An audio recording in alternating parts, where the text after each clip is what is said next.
Hello everyone. आज हम पढ़ने जा रहे हैं रिफ्लेक्सेस के बारे में। रिफ्लेक्सेस क्या होता है? इनवॉलेंट्री एक्ट होता है न्यूबॉर्न्स में या एडल्ट में या किसी भी इंडिविजुअल में। ये जो होता है एक्सटर्नल स्टिमुलाई का फीडबैक होता है, उसे रिफ्लेक्सेस कहते हैं। ये एक इनवॉलेंट्री एक्ट होता है। रिफ्लेक्सेस जो होते हैं दो तरह का होता है। पहला है प्रिमिटिव रिफ्लेक्सेस और दूसरा है प्रोटेक्टिव रिफ्लेक्सेस।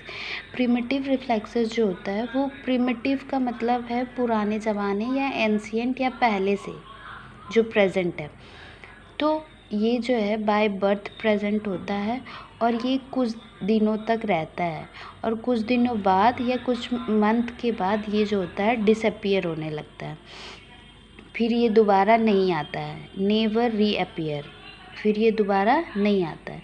जबकि जो प्रोटेक्टिव रिफ्लेक्सेस होता है वो ये जन्म से भी प्रेजेंट हो सकता है या जन्म के कुछ दिन बाद प्रेजेंट होना स्टार्ट करता है और ये जो होता है लाइफ लॉन्ग टाइम तक रहता है। जब तक हमारी ज़िंदगी रहेगी तब तक ये हमारे साथ रहता है।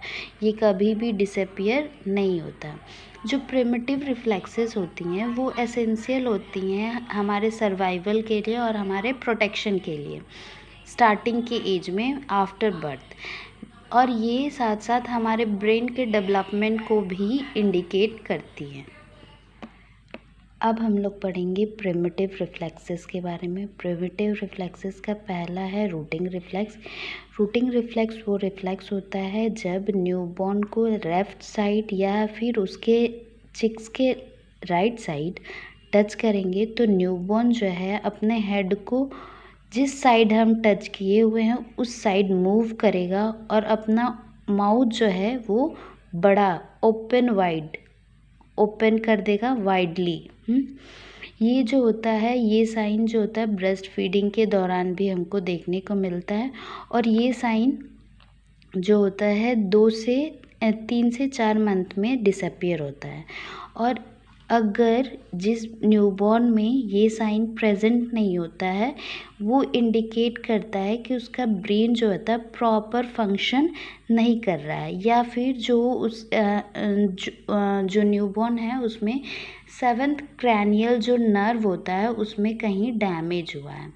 अब हम समझते हैं कि गुड अटैचमेंट क्या होता है। गुड अटैचमेंट वो होता है जब ब्रेस्ट फीडिंग करवाते हैं तो बेबी के अंदर ब्रेस्ट को पकड़ने होल्ड करने का बहुत सारे साइंस होते हैं। उसे गुड अटैचमेंट साइन कहा जाता है मदर और बेबी का। इसमें पहला साइन जो होता है रूटिंग रिफ्लेक्स ही होता है जिसमें बेबी अपना माउथ जो होता है बड़ा करके ओपन वाइड माउथ जो होता है ओपन करता है वाइडली। दूसरा जो होता है वो वाइडली ओपन करके जो मदर का एरियोला निप्पल उसके अराउंड जो एरियोला होता है उस नेक्स्ट होता है कि जो लोअर लिप होता है वो प्रॉपरली एरियोला प्राइमरी और एरियोला दोनों से अटैच होता है। उसके बाद बेबी जो होता है जो निप्पल होता है उसको प्रॉपर सक करना स्टार्ट करता है जिसके थ्रू ये पता चलता है कि जो बेबी का चिन है और ब्रेस्ट मदर का ब्रेस्ट है वो प्रॉपरली एक दूसरे के टच में है। नेक्स्ट है टॉनिक नेक रिफ्लेक्स। इसको एसिमेट्रिकल टॉनिक नेक रिफ्लेक्स के नाम से भी जाना जाता है। इसमें क्या होता है जो बेबी है अगर उसको जिस साइड मूव करते हैं उस साइड जो होता है वो अपनी जो लोअर एक्सट्रीमिटी या अपर एक्सट्रीमिटी यानी कि हाथ और पैर को जो है वो फ्लैक्स कर देता है एक्सटेंड कर देता है और जो अपोजिट साइड होता है उसके हाथ या पैर को जो होता है वो फ्लैक्स कर देता है जिसकी वजह से बेबी जो होता है पहला अपने लिम्ब को एबडक्ट करता है फिर एडक्ट करता है फिर क्राई करता है लाउड क्राई करता है। एबडक्ट का मतलब क्या हुआ? अपने बॉडी से थोड़ा सा लिम्ब मतलब पैर हो या हाथ हो दोनों को अपने बॉडी से दूर करता है। तो जब वो अपने बॉडी से नॉर्मली बेबी इस पोजीशन में रहता है जब इसका डाउनफॉल होने लगता है तो ये अपने हाथ और पैर को एडक्ट कर देता है। ठीक। और उसके बाद फिर कुछ देर बाद ये अपने हाथ पैर को एबडक्ट करता है, फिर उसके बाद ये क्राई करना स्टार्ट कर देता है। ये जो मोरो रिफ्लेक्स जो है ये 2 से 3 से 4 महीने बाद ये भी रिफ्लेक्स अपने आप ही डिसअपियर होने लगता है, को पकड़े हुए रहता है एकदम अच्छे से, और फिर सडनली उसके सपोर्ट को छोड़ देता है। तो अचानक से उसमें क्या होता है, जो उसका नेक होता है वो सपोर्ट खो देता है और नीचे की तरफ गिरने लगता है। अब नेक्स्ट है पाल्मर रिफ्लेक्स। पाल्मर रिफ्लेक्स में क्या होता है, the palm of the hand stimulate when the base of the finger are stimulated newborn so palmar grasping। इसका मतलब यह है कि जो उसका पाम होता है, मतलब न्यूबॉर्न का पाम है, उसको हम स्टिमुलेट करते हैं, तो जिस चीज़ से स्टिमुलेट करते हैं उसको कैच करने की, पकड़ने की कोशिश करता है, उसे पाल्मर ग्रैस्पिंग के नाम से जाना जाता है। और ये भी 3 से 4 महीने बाद ये रिफ्लेक्सेस भी डिसअपियर हो जाता है। नेक्स्ट है प्लांटर रिफ्लेक्स। प्लांटर रिफ्लेक्स में क्या होता है, जब when the base of the toe of sole is stimulated, मतलब कि जो बेबी का पैर है उसके सॉल को स्टिमुलेट किया जाता है, the newborn so plantar flexion. वो क्या करता है, अपने सपोज ये उसके पैर का तलवा है तो वो प्लांटर फ्लेक्शन शो करता है, और ये रिफ्लेक्सेस जो होता है 8 मंथ में डिसअपियर होता है। नेक्स्ट रिफ्लेक्सेस है बार्बिन्स के रिफ्लेक्सेस। इसमें क्या होता है, स्टिमुलेट, इसमें स्टिमुलेशन दिया जाता है हील से लैटरली। हील, ये हील है ना बेबी का, सोल के ही हील से लैटरली रिफ्लेक्शन एंड स्टिमुलेशन दिया जाता है, और इसमें डोर्सिफ्लेक्शन या फेनिंग का मतलब क्या हुआ है कि फैन के जैसे घूमना। तो उसके जो बेबी का फिंगर मतलब पैर का जो फिंगर्स है वो मतलब ऐसे करके मूव करेगा, फैन के जैसे मूव करेगा, तो उसे डॉर्सिफ्लेक्शन ऑफ ग्रेटर टो, जो उसका अंगूठा होगा वो बाहर की तरफ, और जो और सब उंगलियां होंगी वो ऐसे फैन के जैसे मूव करेंगे, तो उसे कहते हैं dorsiflexion of greater toe and fanning of other fingers. और ये जो रिफ्लेक्सेस है ये 1 ईयर पे जो है डिसअपियर होने लगता है। अब नेक्स्ट है डांसिंग रिफ्लेक्स और stepping reflex. When the newborn hold ventrally surface slightly above the ground level, the newborn show stepping movement और dancing movement। यानी कि जब न्यूबॉर्न को सरफेस ग्राउंड से लेटरली खड़ा करेंगे, लेकिन उसका जो फिट है वो ग्राउंड में टच नहीं होगा, तो वो चलने का एक एक्टिंग शो करेगा, चलने का मूवमेंट शो करेगा, या डांसिंग का एक मूवमेंट शो करेगा, इसलिए उसे स्टेपिंग रिफ्लेक्स या डांसिंग रिफ्लेक्स के नाम से जाना जाता है। ये भी जो है ये रिफ्लेक्स 3 से 4 वीक में डिसअपियर होने लगता है।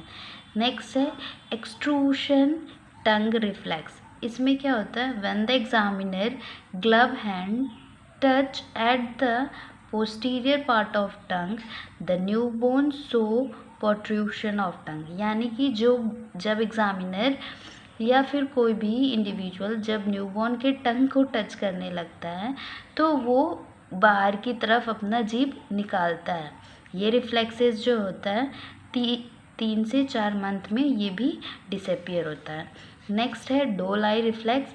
डोल आई रिफ्लेक्स में क्या होता है, when the newborn is hold in hand a sudden movement toward the ground, the newborn show eye ball fixation. अगर एक न्यूबॉर्न है और उसको हम अपने हाथ में पकड़े हुए हैं और उसको हम ग्राउंड की तरफ ले जा रहे हैं, तो वो उसका आई जो होगा ग्राउंड की तरफ फिक्स हो जाएगा,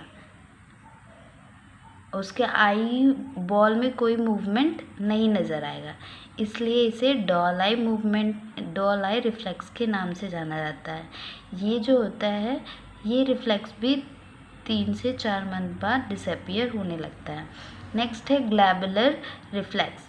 ग्लैबुलर जो होता है ये दो आईब्रोज के बीच का जो पार्ट होता है, दोनों आईब्रोज के बीच का जो पार्ट होता है इसे ग्लैबुला कहा जाता है। ठीक, तो ग्लैबुला रिफ्लेक्स में क्या होता है, जब ग्लैबुला पार्ट को हम टच करेंगे, जब यहाँ आईज है, सपोज मेरी ड्राइंग अच्छी नहीं है लेकिन फिर भी ट्राई कर रही हूँ। आईज है, आईज के आईब्रोज के बीच में जो पार्ट होता है उसे ग्लैबुला कहा जाता है। और जब हम यहाँ टच करते हैं तो जो बेबी है वो उसके आईज में ब्लिंकिंग स्टार्ट हो जाती है, इसे कहते हैं ग्लैबुलर रिफ्लेक्स। नेक्स्ट है गैलेंट रिफ्लेक्स और लुक लाइक स्क्लेरोसिस। ये क्या होता है, इसमें जो जब भी हम न्यूबॉर्न को हॉरिजॉन्टली या प्रोन पोजीशन में हम उसको लेंगे तो हमें उसके बैक एरिया में या लेफ़्ट या राइट साइड, बैक के लेफ़्ट या राइट साइड एक तरफ जो होगा कुछ उभरा हुआ दिखाई देगा, तो उसे कहते हैं ग्लैंट रिफ्लेक्स। इसमें क्या होगा, जो न्यूबॉर्न होगा जिस साइड टर्न करेगा, जब हम स्टिमुलेशन देंगे वो उस साइड टर्न भी करेगा। और ये रिफ्लेक्सेस जो होता है ये 3 से 4 मंथ में ये डिसअपियर हो जाता है। नेक्स्ट है लैंड्यूर रिफ्लेक्स। ये जो होता है एट बर्थ नहीं प्रेजेंट होता है, ये अपीयर कब होता है, 4 महीने से 6 महीने बाद, बर्थ के 4 महीने से 6 महीने बाद ये देखने को मिलता है। और इसमें क्या होता है, जो न्यूबॉर्न होते हैं अब हॉरिजॉन्टली जब भी उसको पकड़ते हैं तो वो अपने एब्डोमेन पे स्लिप करता है और उसका जो अपर एक्सट्रीमिटी होता है और लोअर एक्सट्रीमिटी दोनों हवे में प्रेजेंट होता है, यानी कि वो इस शेप का हो जाता है। उसका अपर एक्सट्रीमिटी और लोअर एक्सट्रीमिटी हवा में रहता है और वो बस एब्डोमेन के साइड ही लेटा रहता है, तो इसे कहते हैं लैंड्यूर रिफ्लेक्स। नेक्स्ट है पैराशूट रिफ्लेक्स। ये भी जस्ट वैसा ही एक रिफ्लेक्स है जिसमें कि न्यूबॉर्न को, पैराशूट रिफ्लेक्स में क्या होता है, जब भी हम न्यूबॉर्न को हॉरिजॉन्टली प्रोन पोजीशन देते हैं, हॉरिजॉन्टली प्रोन पोजीशन देते हैं तो सडन मूवमेंट, उसको जब नीचे की तरफ ले जाते हैं तो वो अपने आप को पैराशूट की जैसा एक रिफ्लेक्स देने लगता है और अपने जो लोअर लिम्ब और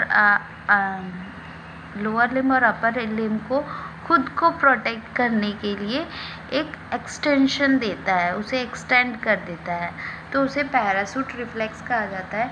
ये रिफ्लेक्स भी 4 से 6 महीने में देखने को मिलता है और ये लाइफ टाइम तक रिफ्लेक्सेस ये देखने को मिलता है, ये डिसअपियर नहीं होता है। नेक्स्ट है सकिंग रिफ्लेक्स। सकिंग रिफ्लेक्स क्या होता है, ये